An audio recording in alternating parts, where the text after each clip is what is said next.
Perfecto, vamos a empezar con la clase del día de hoy. En lo último que quedamos en la clase del día de ayer, nosotros vimos no solamente el uso de namespace como una forma de agrupar elementos de código en un bloque que puede estar repartido en distintos archivos, sino que también vimos algunos elementos dentro de la biblioteca estándar, los que provienen desde las bibliotecas STL, que es la Standard Template Library de C++. El último elemento que alcanzamos a ver fue vector, y la idea es que, como les expliqué en la clase anterior, como son tantos los elementos que provienen de la biblioteca estándar, hicimos una selección de algunos de ellos, y además dentro de cada uno de esos elementos existen muchas funcionalidades escritas dentro de esos elementos que se pueden utilizar. Por lo tanto, además de cada uno de esos elementos, se han seleccionado algunas de las posibles funcionalidades con las que proviene este elemento. En el caso de Vector, nosotros algunas de las funcionalidades que vimos fueron las de size, de tamaño del arreglo dinámico de este vector, capacity, para ver cuál es la capacidad en memoria, porque recuerden que una cosa es cuántos elementos hay en el arreglo en un cierto instante, y el otro es cuál es la cantidad de memoria que está utilizando el vector en un cierto instante, que por lo general la cantidad de memoria utilizada por el vector es mayor, porque de esa manera permite inserciones más rápidas de los elementos. Cuando la memoria se termina, se solicita el doble de memoria para volver a asegurar que existe una cantidad de memoria suficiente para hacer inserciones rápidas. Teníamos resize para rescalar el tamaño del arreglo, y reserve para cambiar la cantidad de memoria asociada al vector. ¿Ok? Dicho esto, vamos a ver el último de los elementos seleccionados de la biblioteca estándar, que es el elemento map. La gracia de este elemento es que permite de manera similar, no igual, pero de manera muy similar a lo que ustedes vieron en diccionarios en Python, permite generar elementos asociativos entre una llave y un valor. ¿Ok? Entonces la gracia es que tú, por ejemplo, podrías crear llaves de un cierto tipo, y para acceder al valor asociado a esa llave puedes utilizar, bueno, las funcionalidades que provee map, que es una notación bastante parecida a la de diccionarios. Por supuesto no es exactamente igual, pero se parece bastante. Como dice acá, es un contenedor asociativo porque asocia la llave con su valor, que almacena elementos como una combinación de una llave y un valor. Las llaves se utilizan para ordenar e identificar de forma única los elementos. En este caso, eso quiere decir que la llave tiene que ser única para todo el map, para todo el elemento map, y usa internamente para acceder a cada uno de los elementos una implementación de un tipo de algoritmos de árboles de búsqueda, ¿ok? Que eso probablemente lo van a ver con mucho más detalle en su ramo de estructuras de datos. Y al igual que lo que vimos en Vector y lo que hemos visto en arreglos, la forma para hacer el acceso utilizando la llave a un cierto valor es la notación del operador de corchetes, ¿ok? Entonces vamos a ver un ejemplo de esto.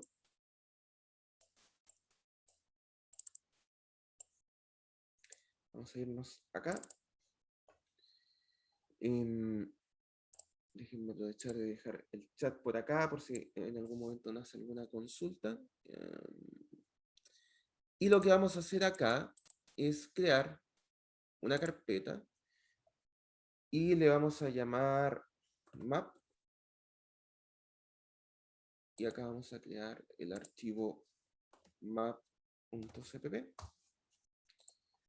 Como siempre, vamos a incluir en nuestro acceso, vamos a incluir iostream. Y en este caso en particular, como vamos a ocupar map, agregamos la biblioteca map. Creamos la función de main, un retorno inicial. Perfecto. Y vamos a hacer algunas pruebas para ver qué cosas se puede hacer con la función, con el elemento, perdón, de la clase estándar map. Entonces, primero, ¿cómo declaramos un nuevo elemento map? Esto se hace de la siguiente manera.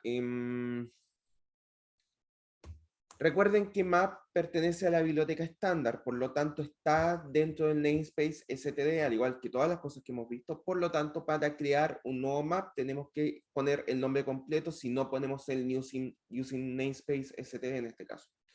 Entonces, std, dos puntos, map, y a continuación, con notación de plantillas, que fue algo que yo les mencioné simplemente en la clase anterior, vamos a indicar primero cuál es la llave y luego cuál es el tipo de dato del valor, ¿ok? El tipo de dato de la llave en este caso va a ser, y acá me faltó agregar una biblioteca más, include string. Entonces, agregamos la llave de tipo string en este caso, y el valor vamos a poner que sea de tipo double, ¿ok? Y luego, a continuación, ponemos el nombre de la variable. La notación, si se fijan, es muy parecida a la de vectores, pero en este caso, como tenemos que poner la llave y luego el valor, la notación varía un poco, entonces dentro de la notación menor y mayor que, ponemos primero cuál es el tipo de dato de la llave y luego cuál es el tipo de dato del valor asociado a la llave y el nombre de la variable. ¿Ok? Perfecto. Entonces, lo que vamos a hacer acá es en esta variable, lista notas, vamos a agregar algunos elementos. Entonces, Pedro tiene asociado un valor de 3,5.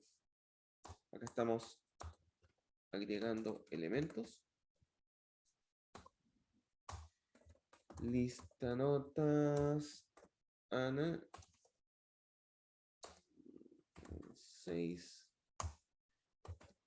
Lista notas, José,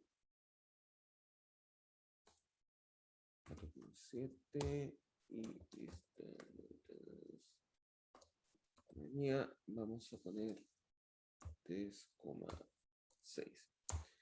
Entonces con esto agregamos algunos elementos, por supuesto se agregan asociados, insisto, es una notación bastante parecida a la de diccionario, entonces lo que estamos haciendo acá es simplemente agregar elementos en esta combinación llave-valor a nuestro map. Lo que vamos a hacer a continuación es ver si efectivamente se guardaron algunos de estos elementos en el map. Entonces vamos a imprimir un valor y para eso vamos a hacer un cout y en este caso vamos a mostrar las notas de la nota, perdón, de María. Y vamos a probar si esto está funcionando bien. Y fíjense cómo sale el 3,6 definido para el valor de María. ¿Ok? Por lo tanto, efectivamente, esta es la forma de agregar elementos. Algunas cosas adicionales que podemos hacer. Podemos borrar un elemento a partir de su llave.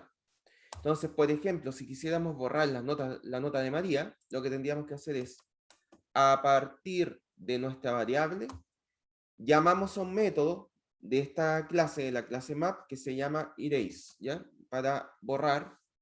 Y lo que tenemos que poner como entrada para erase es la llave del elemento que queremos borrar, en este caso, María. Perfecto. Lo que vamos a hacer en este caso para comprobar que María no existe, para que esto no lance un error, si yo trato de acceder a María y el elemento no existe, va a lanzar un error esto. Lo que voy a hacer es simplemente ver cuál es el tamaño, por lo tanto vamos a ver cómo puedo saber el largo de un objeto map. Y esto es con size, al igual que en vector. Entonces, lo que voy a hacer acá es, voy a comprobar el largo del map es, en este caso vamos a poner lista notas, map.size para saber cuál es el tamaño de este map.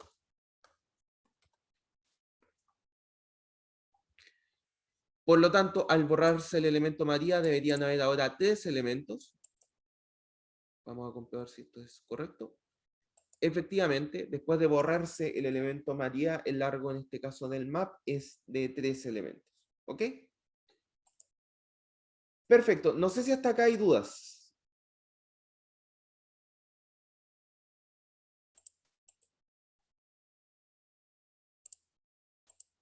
¿Vamos bien? Perfecto. Siguiente cosa que podemos hacer es la siguiente.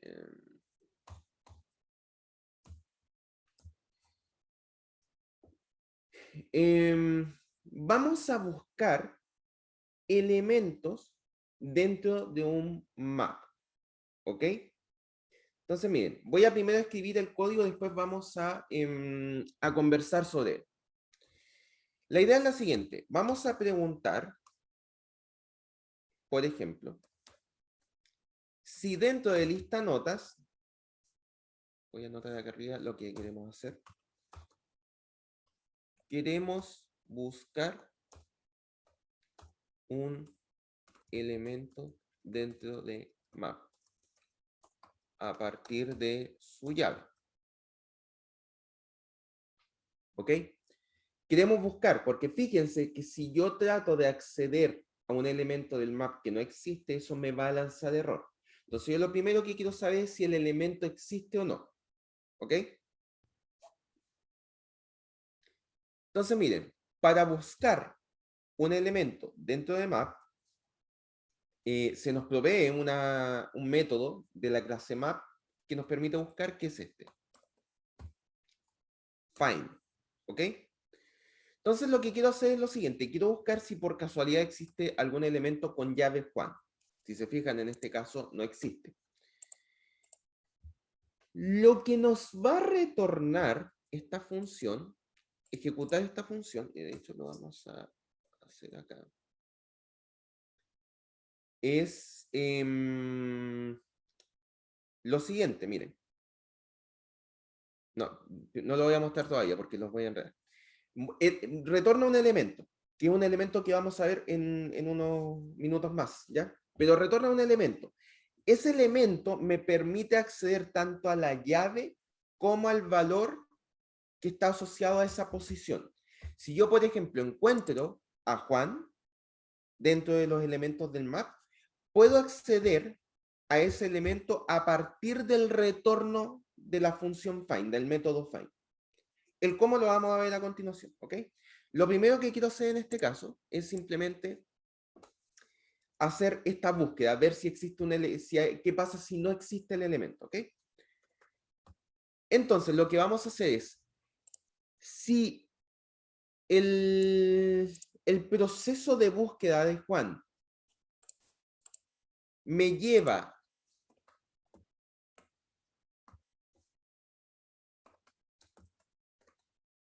al final del map, fíjense lo que estamos haciendo acá, y para eso vamos a utilizar el método end, que provee map.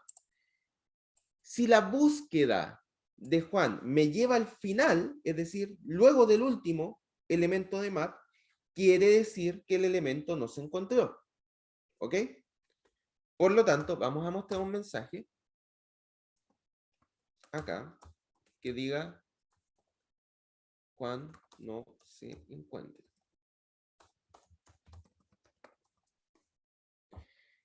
Ejecutamos esto, vamos a ver si lanza el mensaje y efectivamente indica que Juan no se encuentra. ¿Ok? Si por el contrario yo pusiera acá, no, María lo habíamos borrado, José, en este caso en particular, ¿cierto? No, ahí sí, no se va a cumplir la condición, por lo tanto no va a entrar al if. ¿Ok? Sin embargo, dijimos que nosotros podemos obtener el valor, si lo encontramos, podemos obtener ese valor y hacer algo con él.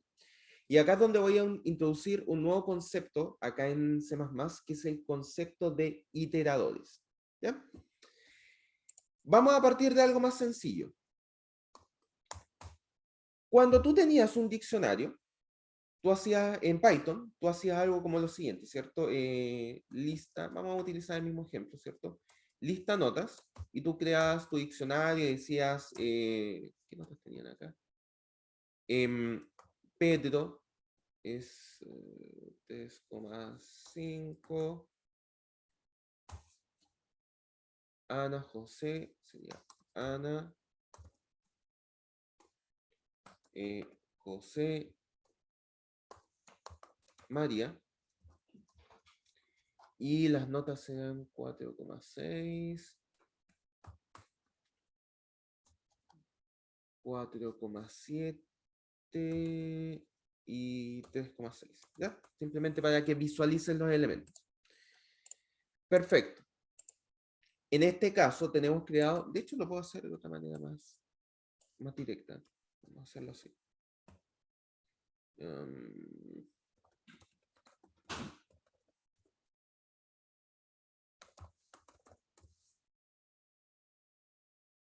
Perfecto. Acá tengo una consola Python. Entonces vamos a crear directamente el diccionario.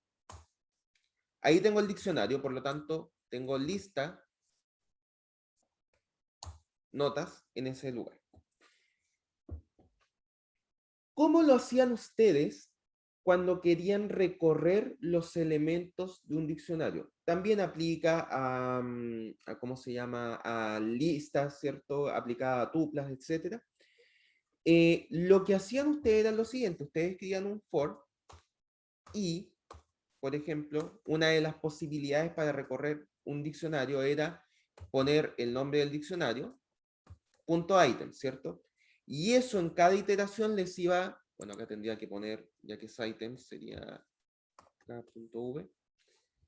En cada iteración lo que producía esto era que en cada iteración se retornaba el par llave valor, y eso es lo que se asociaba a las variables k y v, ¿cierto? En cada iteración k iba a tomar la llave de esa iteración y v iba a tomar el valor en esa iteración. Por ejemplo, para la primera iteración, Pedro iba a ser el valor de K y 3,5 iba a ser el valor de V. En la segunda iteración lo mismo, en la tercera lo mismo, pero por supuesto para los siguientes elementos.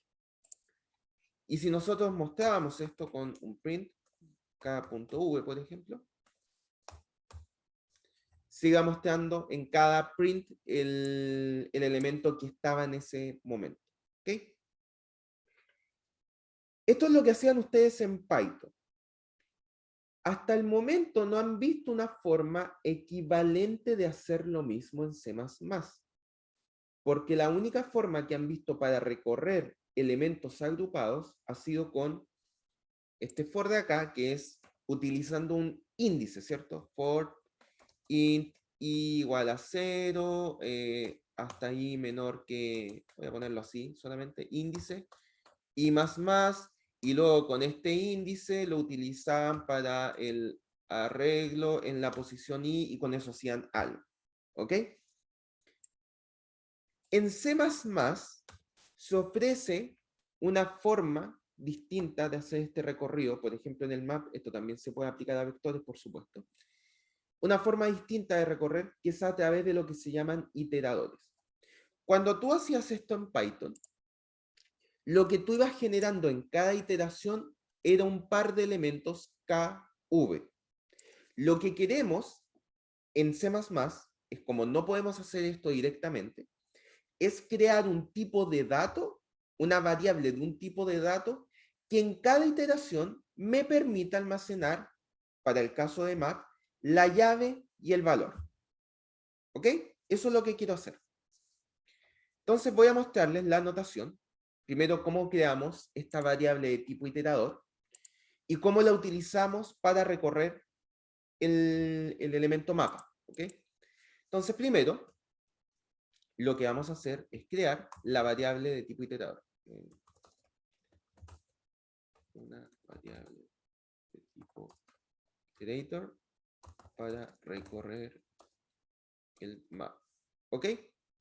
Entonces, para crear una variable de tipo iterador, tenemos que llamar al tipo de dato, que en este caso es map, para decir que es un iterador para un mapa, Indicamos cuáles son el par de valores que están asociados, cuál es la llave valor que están asociados a ese mapa, en este caso sería std_string y un double. Y luego vamos a indicar que no estamos creando un mapa, sino que lo que estamos creando es un iterador. Por lo tanto, tenemos que poner la notación doble dos puntos para indicar que es un iterador de un mapa. Y ponemos iterator. Se me borró esto. Doble dos puntos. Ahí sí. De esta manera estamos indicando que vamos a crear una variable de tipo iterador de mapas que en la primera posición almacena un string, que es la llave, y en la segunda posición un double, que es el valor. Y ahora viene el nombre de la variable de tipo iterador. En este caso le vamos a poner iter. ¿Ok? Perfecto. Y ahora vamos a utilizar el iterador para recorrer el mapa. Lo vamos a hacer con un for, pero la notación va a cambiar un poco. Entonces, for desde el iterador igual a lista notas.begin. ¿Ok? Estamos diciendo, desde el primer elemento de la lista de notas, y eso es lo que se almacena en iter, en la variable iterador,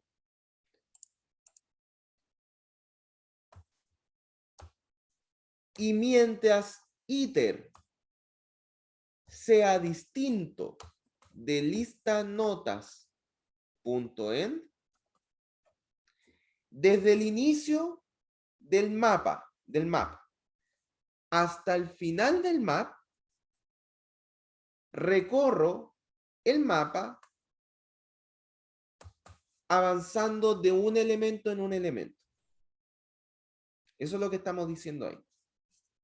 Desde el primer elemento de la lista hasta el último, voy avanzando recorriendo de uno en uno los elementos de la lista. Del mapa, perdón, en este caso. Entonces, en cada iteración, lo que tenemos ahora no es un índice, porque no hemos creado índices acá. Lo que tenemos es un par valor, perdón, llave valor, que corresponde al elemento definido en el iterador. Entonces, lo que vamos a hacer ahora es, vamos a poner acá, recorremos el map, usando el iterator creado. Utilizamos, ahora dentro del for, utilizamos el iterator creado para acceder a la llave y el valor para esa iteración. ¿Ok? Perfecto. Entonces, acá hay un tema importante. Primero les voy a mostrar la notación.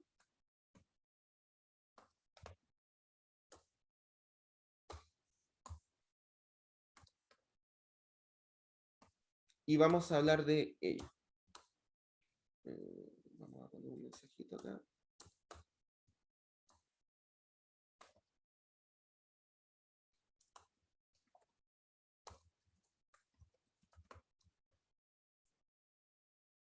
Vamos a verificar que esto está bien escrito. Me he equivocado. Y acá aparecen los elementos. Está correcto. Les planteo la pregunta para ver si despiertan a esta hora de la mañana. ¿Qué está ocurriendo acá? ¿Por qué? ¿A qué se debe esta notación? Bueno, en particular, la notación que hemos puesto acá. ¿A alguien se le ocurre qué está ocurriendo?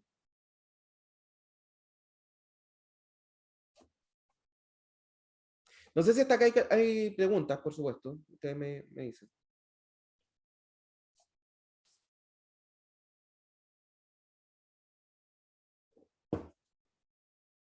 ¿No hay consultas? O sea, yo la única consulta que tengo es con la última línea que hizo nomás. Que, Justamente la línea sí, interesante es la que estoy preguntando. Sí, sí, pero es totalmente. como tipo, es como, ¿Te da una pista la anotación que estamos utilizando acá? ¿De qué puede estar ocurriendo más o menos? o sea, es como tipo, como un tipo puntero, como la anotación que ocupábamos, ¿no? Ya, perfecto. Exactamente. Pero es como lo único que se me ocurre. Perfecto, súper. Ya por lo menos identificaron que es un puntero. Eso me alegra porque entienden que esta anotación de puntero. Acá estoy viendo el chat. ¿Qué indica lo que... Hay una pregunta. ¿Qué indica lo que hay en la primera posición de la iteración? Creo que va a explicar. O sea, era la respuesta. Sí, a ver, en parte sí es la respuesta. Que es un puntero, efectivamente. Porque al final, el iterador, fíjense que lo que está haciendo es identifico el tipo de dato, ¿ok? Que en este caso es un mapa que almacena en su llave un string y en el segundo elemento, en el valor, es un double, ¿ok? Por lo tanto, lo que estamos definiendo acá de manera implícita, y como bien detectó su compañero con la anotación que aparece acá, sin que ustedes sepan, es un puntero a un elemento de tipo map. Por eso esto funciona, porque lo que estamos diciendo en este caso de acá, en esta asignación, estamos identificando si desde que el puntero esté acá, que creamos, lo inicializamos en la primera dirección de memoria asociada al map. ¿Ok? Eso es lo que está ocurriendo. Porque es un puntero. Entonces lo inicializamos en la primera posición del map. Y luego preguntamos si llegó a la última posición de memoria del map para ir ejecutando el for. Y luego, si ustedes recuerdan la notación de punteros, cuando actualizamos un puntero, cuando le vamos sumando 1 a un puntero, no avanza un byte por un byte, ¿cierto? Lo que hace es avanzar un espacio en memoria del tamaño definido en el puntero. Por lo tanto, los iteradores, pese a la notación que ustedes están viendo acá, no dejan de ser punteros. Por lo tanto, una vez inicializado ese puntero, puedes acceder a los elementos almacenados en él a través de la notación de punteros. No sé si hasta acá hay dudas en esta parte, media cosa. Constanza, no tengo idea si toqué en algún punto tu pregunta, disculpa.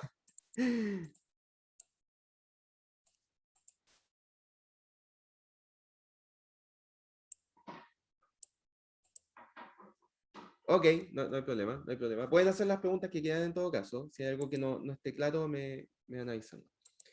Entonces, miren, ya dijimos que hasta este punto tenemos almacenado en esta variable iterador, tenemos almacenado en cada iteración el elemento del map, cada uno de los elementos del map. Entonces la pregunta ahora es, ok, lo tengo ahí. ¿Cómo accedo al elemento? ¿Cómo lo utilizo? Y en este caso, los iteradores nos ofrecen elementos para acceder a esos valores internos que venían en el map. En este caso, son los atributos que aparecen acá, estas como variables del iterador. First nos permite acceder, como ustedes adivinarán, al primer elemento del par de valores del map. ¿Ok? En este caso sería a la llave. Y second nos permite acceder al valor. ¿Ok? Entonces, poniendo, fíjense, como es un puntero, primera cosa, tenemos que dereferenciar, por eso está esta anotación acá. De hecho, vamos a hacer la prueba.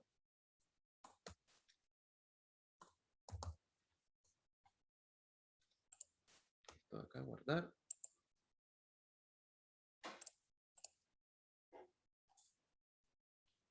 Esto se ejecutó, ¿no? Efectivamente.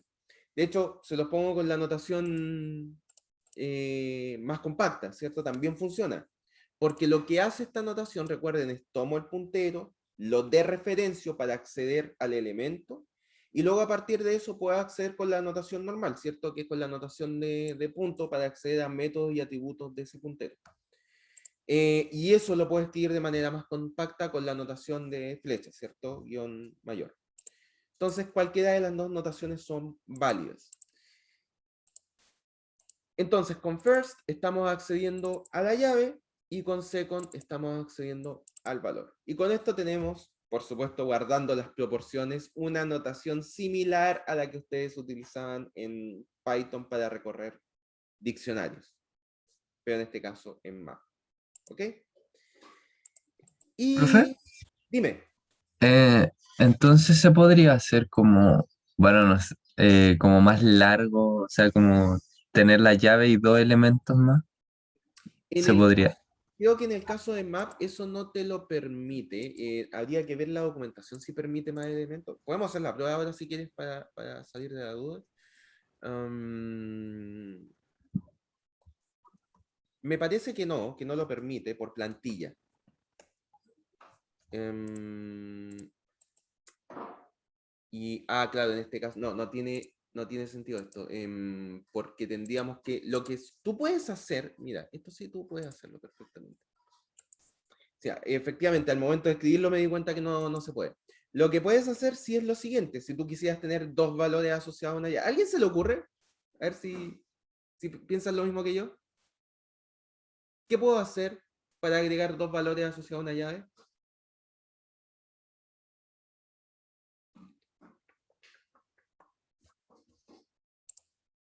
A mí no se me ocurre. No hay problema, no hay problema. Me gusta la sinceridad. Voy a escribir el include a ver si ya lo piensan.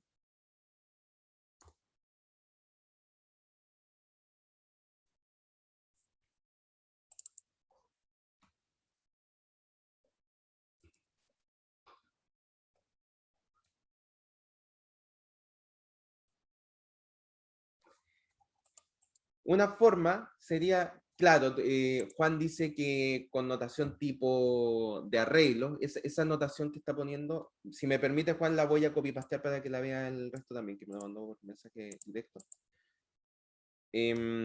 La notación que puso en el chat Juan, que es la que acabo de poner, es la notación para inicializar arreglos, los arreglos normales de C, los que vienen de C. Pero en este caso la pregunta sería, ok, yo podía inicializar un arreglo, ¿cómo yo indico que el valor asociado es de un arreglo? Una forma tendría que ser crear un puntero. Entonces lo primero que tendrías que hacer, o sea, en el lado del valor es poner un puntero, luego asociar ese puntero a un espacio en memoria que permita almacenar varios elementos y ya recién ahí podrías inicializar el arreglo que creaste con esa notación. ¿Ya? Podría ser una opción. En este caso, veo más sencillo simplemente poner, esto debería ser así, pero estarlo haciendo correctamente. Pedro es igual a...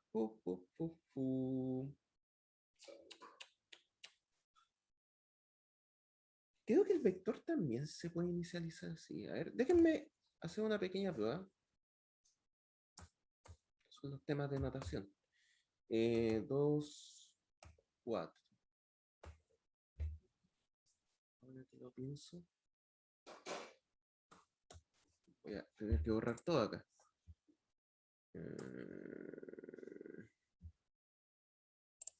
A ver, yo creo que con eso ya podría hacer funcionar algo porque me aparecería el tamaño. Ya con eso ya me doy por pagado que puede funcionar. Creo que Vector, como digo, también permite hacer esto. Efectivamente, y si yo pongo acá Pedro,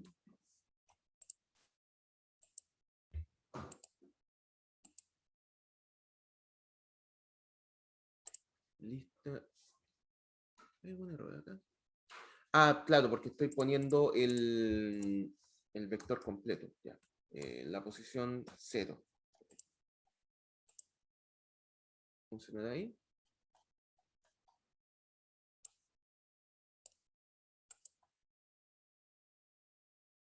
Largo del map es 2. Efectivamente. Ah, perfecto. Sí, está bien. Me enredé por el escrito que puse acá. El primer elemento del vector es, en este caso, ahora sí. Efectivamente. Entonces almacena con esta, efectivamente, tienes toda la razón, Juan. Se puede utilizar esta misma notación incluso para vectores. Así que efectivamente, una vez definido el valor del mapa como un vector, tú perfectamente puedes inicializar esos valores con la notación de arreglos, ¿ya? Para vector. Entonces sí, efectivamente puedes utilizarlo para inicializar. Vamos a dejar todo esto como está. Así que súper bien, súper buena intuición en la notación. Vamos a dejar esto aquí.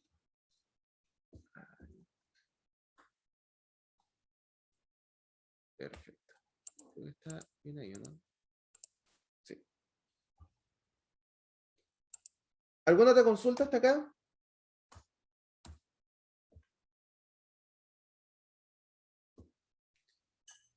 Lo último que les quiero mostrar es simplemente, como insisto, esta es una selección de cosas que pueden hacer con Map. Si quieren ver más cosas que pueden hacer con vectores, con Map o con otros elementos, la documentación de C++ es el lugar que tienen que consultar. ¿Cómo se puede borrar el elemento Map? Y en este caso, la verdad es que es bastante sencillo, simplemente ponen lista notas, que es la variable map asociada, y viene una funcionalidad asociada a los map, que es clear, por lo tanto con eso ya borran, por supuesto con punto y coma al final, y ya con eso borran los elementos del map. ¿Dudas hasta acá?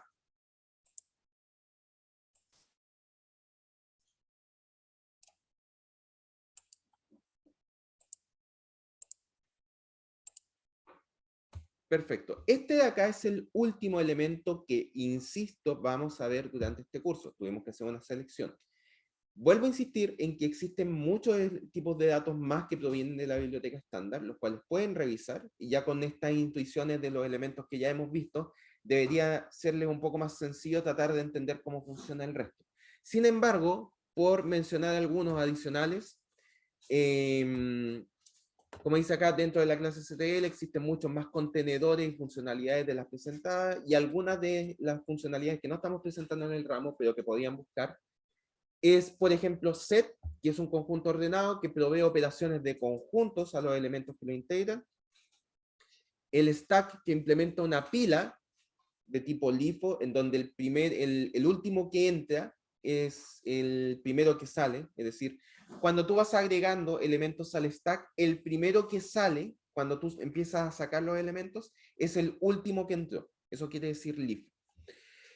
Elementos de tipo cola, que en este caso son de tipo FIFO, es decir, el primer elemento que tú metiste en la cola es el primero que sale, tal cual como en una cola de supermercado, el primero que entra es el primero que se atiende. También existe multiset, que es igual que set, el que mencioné acá arriba, pero que acepta llaves duplicadas. Y multimap, que es igual que map, que es el elemento que vimos anteriormente, pero que acepta llaves duplicadas. Recordando que la llave es el elemento que poníamos en la primera posición, ¿ya? Insisto, existen más elementos. Si quieren estudiar un poquito más sobre esto, pueden, por favor, y los invito a revisar la documentación de la biblioteca estándar. Y además hay un par de referencias en las cuales se basaron parte de esta presentación. ¿Dudas hasta acá?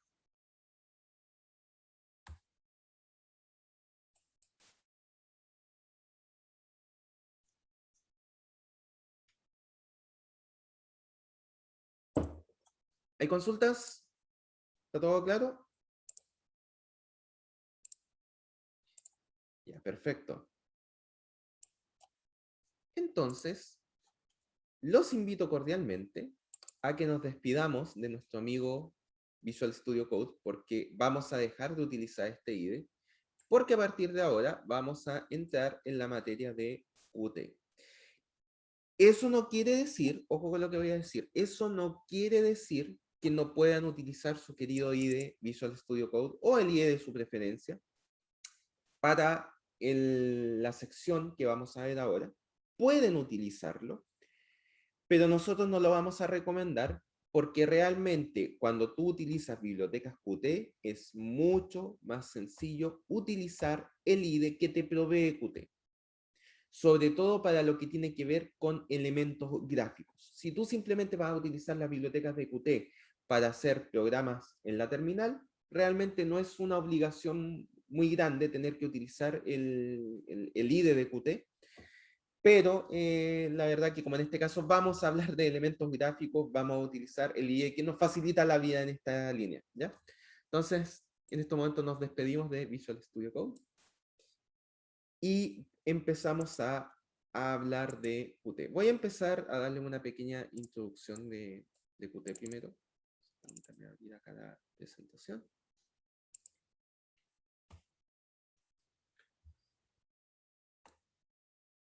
Y quiero partir hablándoles un poco sobre qué es Qt. Primero, ¿qué no es Qt? Qt no es el IDE que vamos a utilizar ahora para programar. Por lo tanto, insisto, se puede utilizar Qt fuera del IDE que vamos a utilizar ahora. Lo que pasa es que es más sencillo de usar. Pero lo puedes utilizar perfectamente con el IDE que tú quieras. ¿Ok? Qt es un framework. Un framework es un conjunto tanto de herramientas como de prácticas que te indican a ti una forma para programar. ¿Ok? Entonces, para aplicar esta forma de programar, se te provee adicionalmente un conjunto de bibliotecas, que son las bibliotecas de Qt, que van en esa dirección, que te dan las herramientas necesarias para tú generar un programa en las condiciones que te invita Qt a programar. ¿Ok? Esto, a ver si puedo hacer alguna analogía al respecto. Sería el equivalente, por ejemplo, cuando tú quieres construir, si tú fueras un ingeniero civil y tú quisieras construir algo, tú te basarías en ciertas normas para construir, ¿ok? Esas normas cambian en base a lo que quieres construir, ¿cierto? Entonces, las normas que tú deberías seguir para construir una casa no son las mismas normas que necesitas seguir para construir, por ejemplo, un edificio. El framework es el conjunto de normas que tienes que seguir, más las herramientas para lograr seguir esas normas. Por ejemplo, a lo mejor para una casa, si tú quieres unir secciones de una casa, bastaría a lo mejor con clavos y un martillo. Por lo tanto, fíjate, las normas que tú sigues para construir una casa son las normas que tú deberías seguir para construirla, pero además tiene que ir acompañado de una herramienta que te permita seguir esas normas. Por ejemplo, si estamos hablando de una casa de material ligero, podría bastar una herramienta como un martillo y un clavo para hacer las uniones. Sin embargo, en un edificio, cuando tú estás construyendo un edificio, en la gran mayoría de uniones, de secciones, estamos hablando del esqueleto del edificio, por supuesto ustedes comprenderán que martillos y clavos no son las herramientas adecuadas, ¿ok? Entonces, se te dan las normas para la construcción de edificios, tienes que armar este esqueleto del edificio para que se pueda mantener en pie. Y además tiene que venir acompañada con una herramienta, que no es un martillo y un clavo, será la herramienta esta para hacer remaches o cosas del estilo, ¿ya? Es una herramienta profesional de distinto tipo para poder cumplir con las normas de la construcción del edificio. Es lo mismo acá. Qt es un framework que entrega las normas, pero para poder cumplir con esas normas te entrega las herramientas para poder seguirlas. Entonces, lo que vamos a ver acá es el framework Qt, que por supuesto incluye las bibliotecas de Qt. ¿Cuál es la idea original que intenta seguir Qt? ¿Por qué nació Qt? Si ustedes han visto durante el transcurso de la asignatura, de hecho lo que yo partí diciendo, creo que durante las primeras clases, era que la revisión de, de, ¿cómo se llama?, de pruebas, por ejemplo, o de los proyectos que ustedes realizaran, iba a realizarse en entorno Linux, ¿cierto? Eso yo se los dejé en claro en algún momento. Eso no quita que tú puedes tratar de hacer tu programa en Windows y a lo mejor puede ser compatible. Lo que sin duda no es compatible es cuando tú generas un binario, el .exe de Windows, por ejemplo. Si tú tomas ese binario que tú generaste en Windows y lo llevas a un entorno Linux, eso claramente no va a funcionar, porque el binario de Windows es totalmente distinto al binario que se genera en un entorno Linux o Unix o el entorno que ustedes quieran.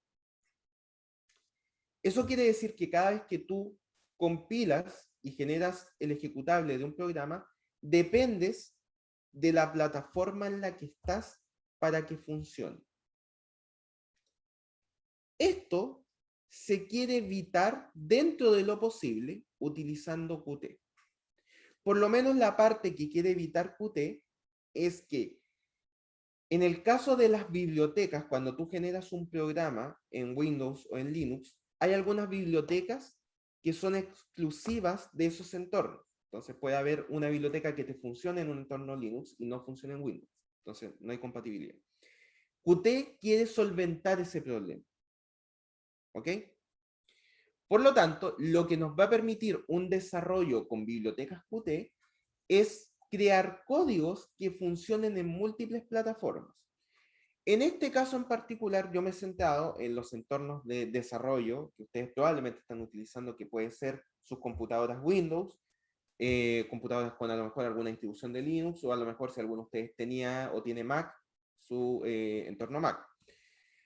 Pero incluso en el caso de Qt, las bibliotecas que se ofrecen permiten generar programas ejecutables en entornos iOS, o sea, con sistema operativo para iPhone, e incluso en plataformas Android. En su tiempo incluso Qt ofrecía soporte para Windows Phone, pero que en paz descanse, así que en este momento ya no existe ese soporte. Si ustedes quieren acceder a la descarga tanto del IDE que vamos a utilizar durante este ramo, como además de información y descarga de las bibliotecas que vienen incluidas en Qt, ustedes pueden encontrar toda esta información acá. De hecho, vamos a acceder brevemente acá. Espero que esto lo abra. Si no, voy a tener que abrirlo a mano. Aquí. En la página era qt.io.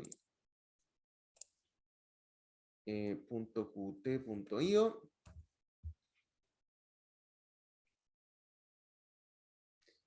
Esto de acá. Aprovecho de mostrarles dónde tienen que irse para descargar. Esto, si no me equivoco, está no, tienen que irse acá a Download. Y acá, esto sí debería estar acá. Esta es la versión que tienen que descargar, la versión open source. Porque si no, esta de acá tiene licencia. Entonces, creo que la universidad tiene una licencia de Qt, no me consta, la verdad. Así que, pero con lo que vamos a hacer durante la asignatura, realmente la versión de código libre basta y sobra y es gratuita. ¿Ok? Entonces ustedes se van acá, Go Open Source, y acá les debería detectar cuál es su sistema, y acá está la descarga del instalador. Y en este caso les debería detectar cuál es el sistema en el cual ustedes están. Esto funciona tanto para Mac OS como para Windows como para Linux. Entonces pueden seguir los mismos pasos para descargar el binario necesario para su entorno. Perfecto. Y acá voy a hacer un pequeño inciso. La última versión de Qt es Qt 6. ¿Ok?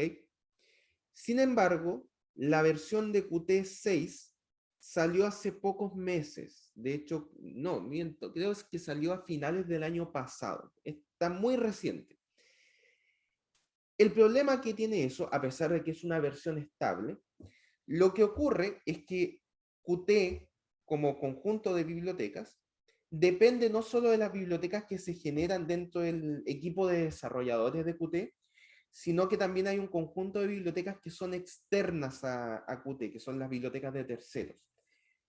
Y hasta la última vez que vi esto, que fue hace 1 o 2 meses atrás, había muchas bibliotecas de terceros que todavía no habían sido pasados sus códigos a Qt 6. Entonces eso te quita harta funcionalidad en cuanto a lo que tú quieres realizar. Es por eso que para este curso en particular, probablemente desde el próximo año en adelante se va a pasar a Qt 6, pero por ahora lamentablemente vamos a tener que seguir enseñando Qt 5. Yo personalmente ignoro si hay grandes diferencias en cuanto a código. Yo algo revisé y no vi grandes diferencias, así que espero que las cosas que aprendan ahora en Qt 5, si en algún momento quieren utilizar Qt 6, les sean compatibles en su gran mayoría, ¿ya? Por lo menos conceptualmente. Así que espero haberles justificado el por qué vamos a ver una versión un poco más antigua que es la versión de Qt 5. Entonces, como ya les adelanté en lo que les acabo de contar, porque, veo algo en el chat. Esto de hace un rato atrás. Súper. No sé si hay consultas hasta acá, aprovechando que me detuve. Ok. Entonces, como les adelanté hace unos momentos atrás, las bibliotecas de Qt se componen de dos tipos de módulos. Tenemos por un lado aquellos módulos, bibliotecas, herramientas, etcétera, creados por el equipo de desarrolladores de Qt, y por otro lado tenemos bibliotecas, herramientas, etcétera, que provienen de desarrolladores externos, que no pertenecen al equipo de Qt, pero que proveen herramientas, muchos de ellos de forma gratuita, no todos, pero muchos de ellos de forma gratuita, entregan bibliotecas que se pueden unir al entorno Qt. Entonces, dentro de las bibliotecas Qt que provienen dentro del paquete estándar, está Qt Core, Qt GUI, que son, bueno, todas las que salen acá, Qt Widgets también, son para el tema de entornos gráficos que vamos a ver más adelante. Y algunos módulos adicionales creados por desarrollados por terceros, como el Qt 3D para generar gráficos en 3D, Qt Bluetooth y Qt Sensors, que nos permite conectarnos tanto con Bluetooth como con sensores externos, etc. Existen muchas bibliotecas de terceros, entonces ustedes pueden acceder a cuáles existen en la actualidad yendo a la documentación de Qt. Lo mismo ocurre con la biblioteca estándar. Sin embargo, acá vamos a hablar de lo necesario para crear entornos gráficos en miras al hito 2 y el hito 3 de sus proyectos. Perfecto. A continuación vamos a hablar del IDE. ¿Ok? Primero, permítanme mostrarles cuál es el IDE que vamos a utilizar. Este IDE se llama Qt Creator. Voy a abrirlo acá. Voy a mostrárselos. Y este es el IDE en particular. Este de acá. ¿Ok? Este IDE tiene en general particularidades no muy específicas de este IDE. O sea, ustedes pueden escribir código, crear archivos, crear proyectos, etc. Pero esta es la visualización inicial que van a tener de Qt Creator cuando lo descarguen como IDE. Entonces, por ejemplo, permítanme abrir un proyecto cualquiera. Estoy acá. Voy a abrir algún proyecto de los que vamos a ver a continuación.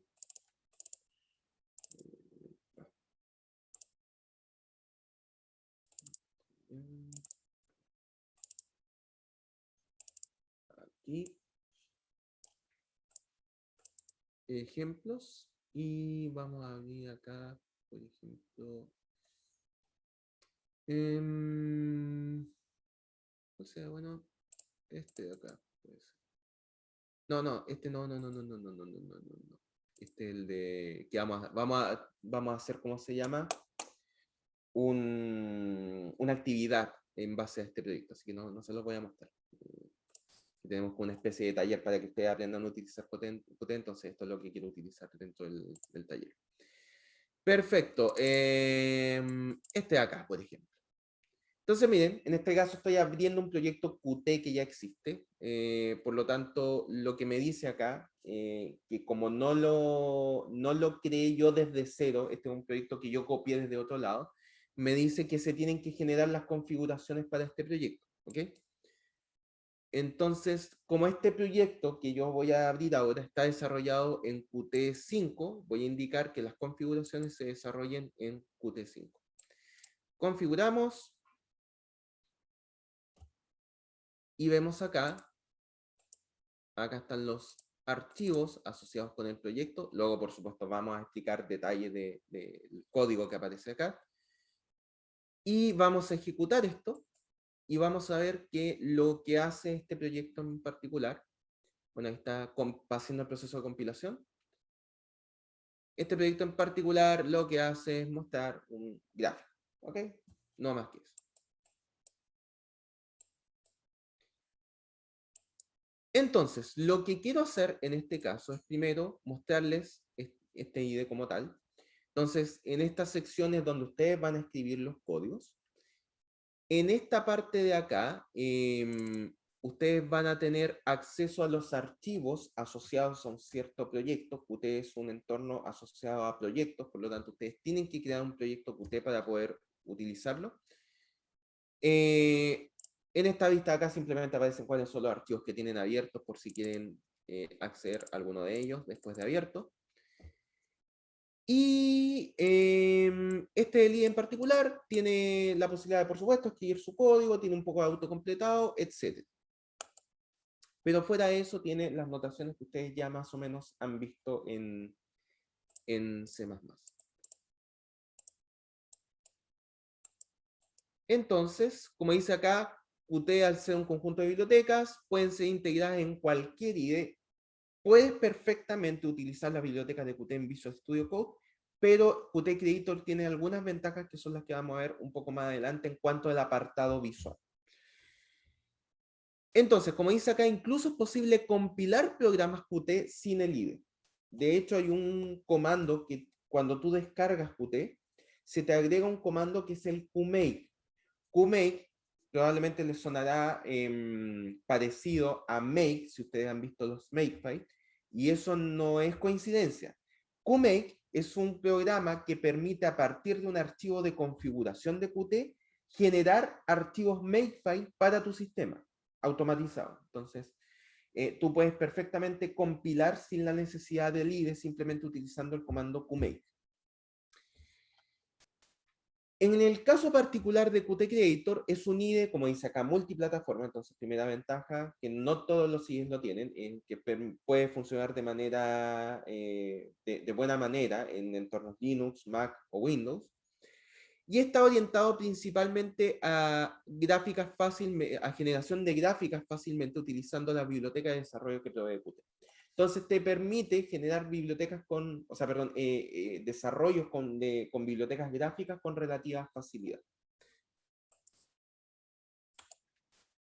Y este es el aspecto que yo les mostré del entorno Qt. Esta parte en particular es la siguiente, es el apartado visual. Lo voy a mostrar inmediatamente acá. En la parte de Forms, a la cual ya me voy a referir con más detalle, ustedes pueden ingresar a un apartado visual como este. ¿Ok? Aquellos que hayan visto, por ejemplo, entornos de programación tipo, por ejemplo, de Java FX, por ejemplo, IntelliJ, por ejemplo, ¿cuál otro hay? El SimBuilder, el Android Studio, por decir algunos entornos que tienen una forma visual parecida, una aproximación visual parecida para trabajar con interfaces gráficas.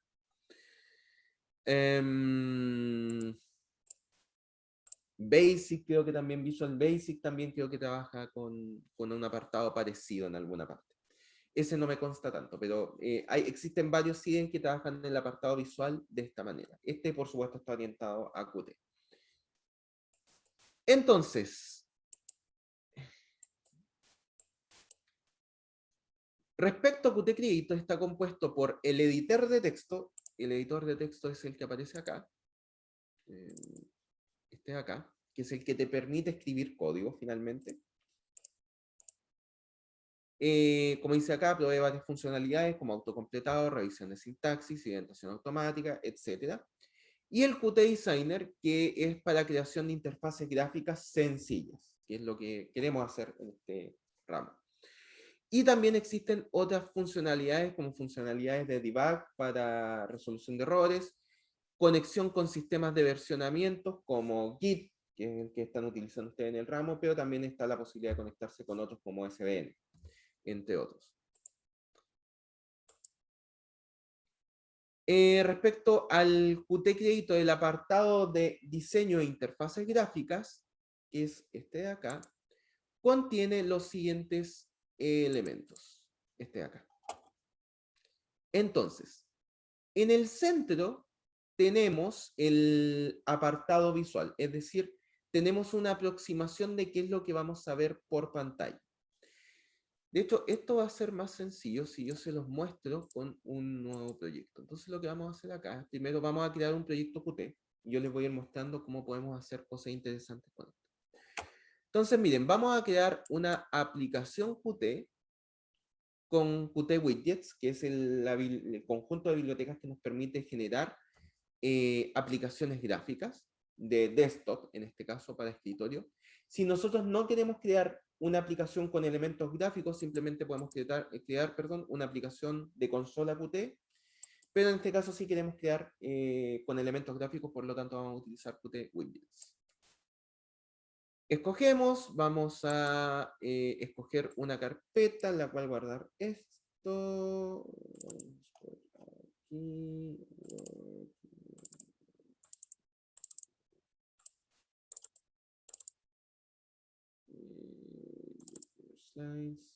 Entonces aquí vamos a irnos a códigos, vamos a crear una carpeta que se va a llamar 08 Qt. ¿Quién está acá? Y el nombre del proyecto va a ser Hello World. ¿Ok? Nada muy complicado. El comando que va a hacer la generación de la compilación es qmake. En este caso lo dejamos tal cual. Si ustedes quisieran utilizar Qt Creator como un IDE para generar aplicaciones o programas de C++ puro, sin utilizar Qt, también se puede hacer. En ese caso particular, probablemente les sea más útil el comando cmake para generar compilaciones, ¿ok? Pero pueden utilizar perfectamente Qt Creator para generar programas sin bibliotecas Qt. Es un IDE al fin y al cabo. Nos vamos acá. En esta parte de acá, como dijimos en el principio de la creación del proyecto, que vamos a crear un programa con interfaz gráfica, lo primero que nos pregunta Qt es de qué clase quieres tú que sea la ventana principal. ¿Ok? Dependiendo de qué clase nosotros escojamos, es qué funcionalidades va a traer por sí mismo esta ventana. Qt nos ofrece tres tipos de clases para las ventanas de cualquier programa. QWidget probablemente es la más general, es simplemente la generación de una ventana gráfica, ¿ok? A partir de esta QWidget, simplemente agregando pequeñas variaciones, está la ventana QDialog y QMainWindow, ambas clases que heredan de QWidget, por lo tanto, son ventanas igual que QWidget, pero se agregan algunas funcionalidades adicionales, ¿ya? En este caso, simplemente vamos a poner la ventana más general, que es QWidget, y vamos a generar código en base a eso. Entonces, fíjense que cuando tú creas una ventana a partir de una clase, inmediatamente se te propone la creación de tres archivos. El primero es el archivo de cabecera, el cual tiene las definiciones de la clase asociada a la ventana. Luego, por supuesto, como tú tienes las definiciones en un punto H, tienes que tener las implementaciones de los métodos de clase en un CPP, que es el que se genera acá. Y además se genera un archivo de tipo form. ¿Ok? Los archivos de tipo form son archivos que tienen extensión .ui, que es la extensión que aparece acá, y que son aquellos archivos que tienen, en un formato especial, información de la disposición de los elementos gráficos de la ventana. ¿Ok? Vamos a ver en más detalles cómo modificar este archivo, que en verdad es poco lo que tenemos que modificar nosotros, pero vamos a ver cómo se puede modificar y agregar elementos gráficos utilizando este archivo.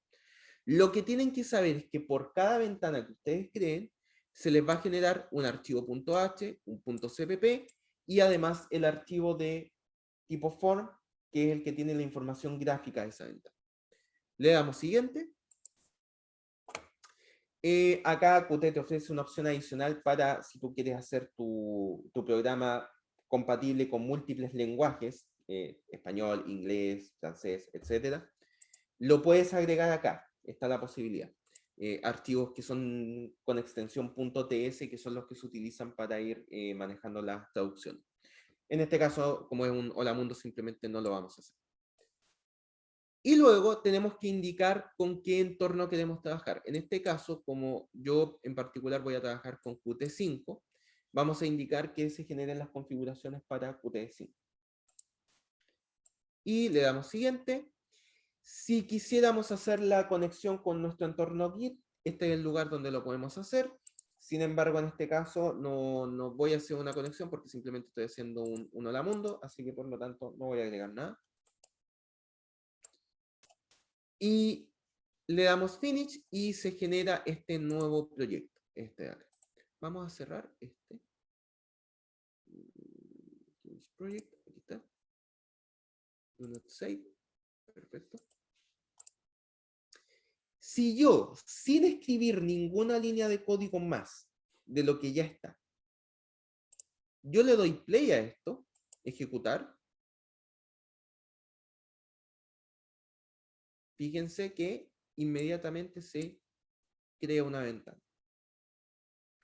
Por lo tanto, si por casualidad alguno de ustedes estuvo medio siguiendo qué es lo que yo estaba haciendo acá, si no, lo pueden hacer en diferido, no hay problema, debería en estos momentos, después de darle ejecutar a su IDE Qt Creator, debería aparecerles ahora una ventana gráfica, que es la que me aparece en este caso. Y con eso tienen la instalación de Qt. Por supuesto, nos quedan muchos detalles que explicar. Por ejemplo, qué es este código, estos códigos que se autogeneraron en principio, qué hago con ellos, los puedo modificar, hago cosas con ellos, etc. Todo eso lo vamos a ver a partir de la siguiente clase. No sé si hasta acá hay consultas.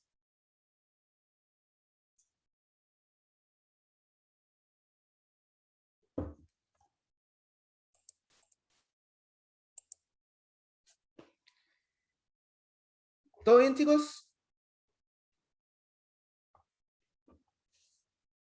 Perfecto. Súper. Ya pues, entonces nos vemos durante la tarde en el control.